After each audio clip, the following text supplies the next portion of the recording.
How to make a tree with impressionist technique in oil paint.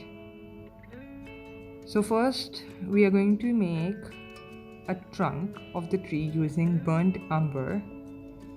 I'm going to do that because I feel that the bush supposed to come on top of the trunk, so that in that way I'm going to paint the trunk first.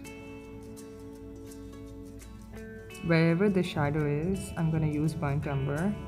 Then on the highlights, I'm going to use burnt sienna with a bit of mid yellow and some white. Next, I'm going to use a bit of lighter tone in order to create border.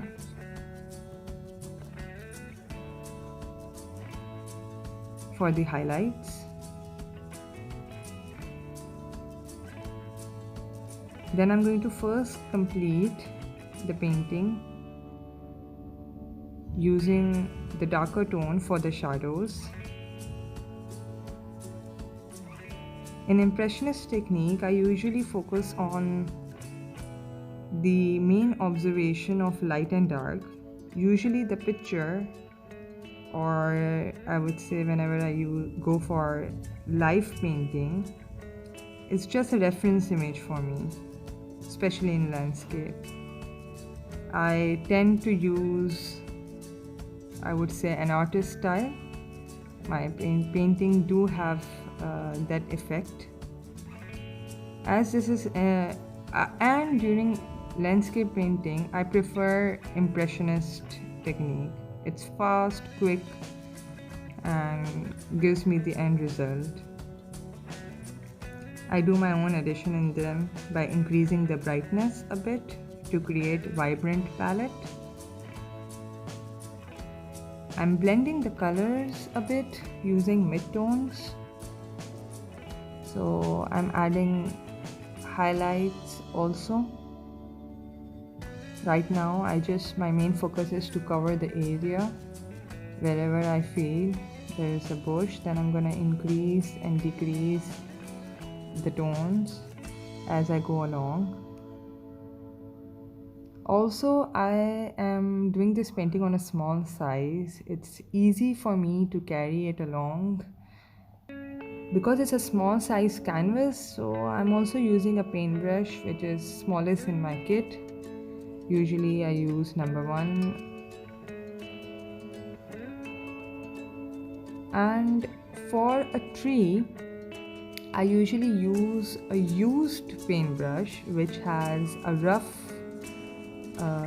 edges rather than the smooth one, so that it gives me that scumbling effect that I want to give.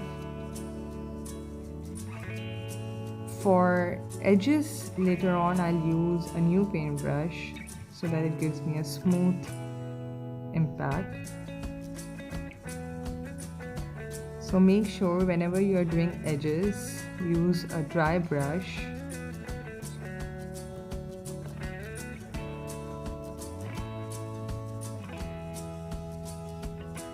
I'm adding mid-tones and more details in the bush.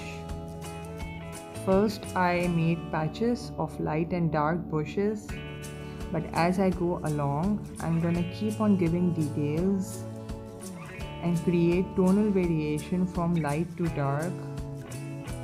Make sure when you are blending it, you don't blend the two colors. The colors are supposed to be separate.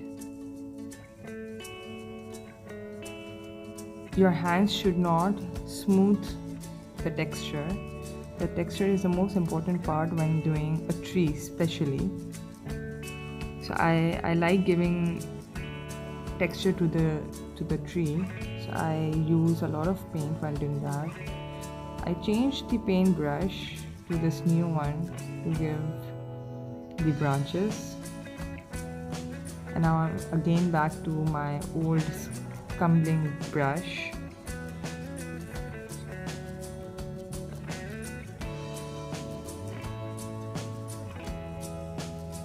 And as I go on, I'm also making highlights at the edges. I'm using a very bright color and leaving spots of mid yellow wherever I feel the light should be shown.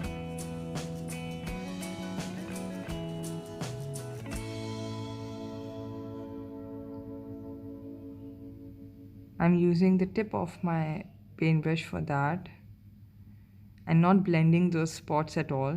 I'm leaving them as it is. As I said, I love showing texture on it. So I'm leaving them as it is.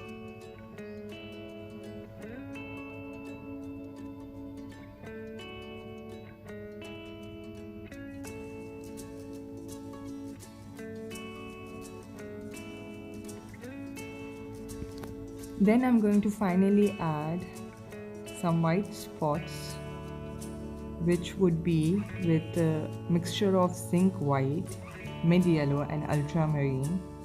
I don't like using zinc white dye. The addition of mid yellow and ultramarine won't be visible because I'll be using it in very little proportion.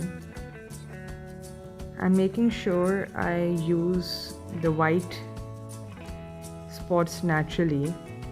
The key to is wherever you use a bigger spot, try adding smaller spots around it rather than leaving big patches.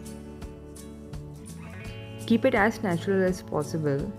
If sometimes you feel that you need to have those white spots here, though it is not visible in the image or in reality, but if you feel that gives balance to your painting, then feel free to add to it.